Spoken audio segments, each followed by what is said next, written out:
Hi, my name is Anil Jaisingh. I'm an Agile and DevOps coach and I teach Scrum, Product Management and DevOps. And today I'd like to talk to you a little bit about DevOps team, specifically dedicated DevOps teams, to be or not to be.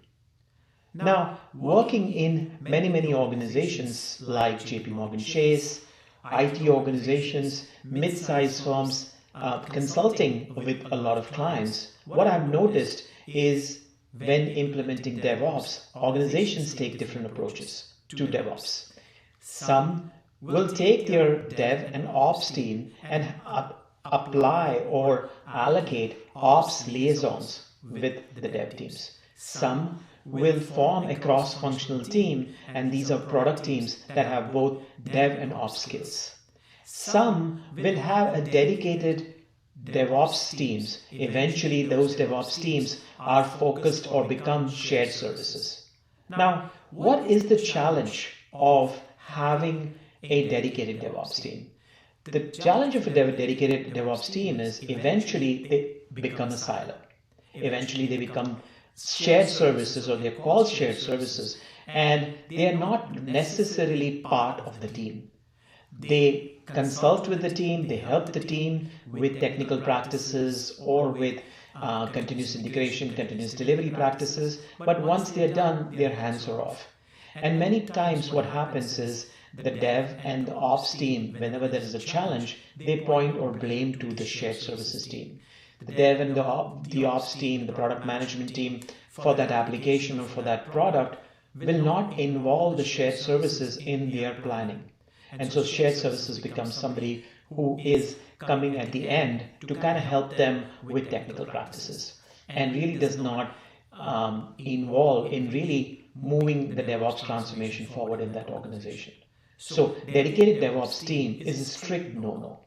In my humble opinion, I think an approach could be the one that Google has. Now, Google's approach is to have dev and ops skills in one team, and they are able to do anything and everything from the time a feature comes in from the customer until it's delivered, and after it's delivered also to make sure that there has been business continuity, scaling, automation, etc. All of that is handled by the team that supports that product or that application. They also have this concept of SRE. SRE is Site Reliability Engineers. These are folks that have development skills as well as operational skills, and their focus is not necessarily on the day-to-day or maintaining the applications or products.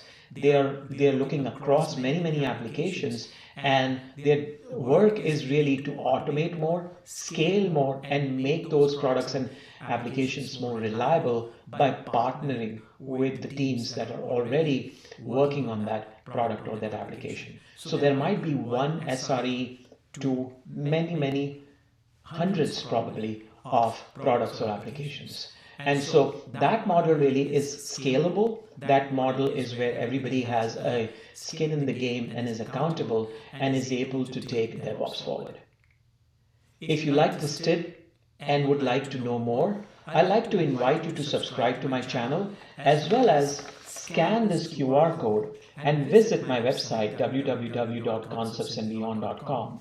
In the blog section, you will find many articles, videos, and case studies that will help you with Scrum, product management, and DevOps. See you next time.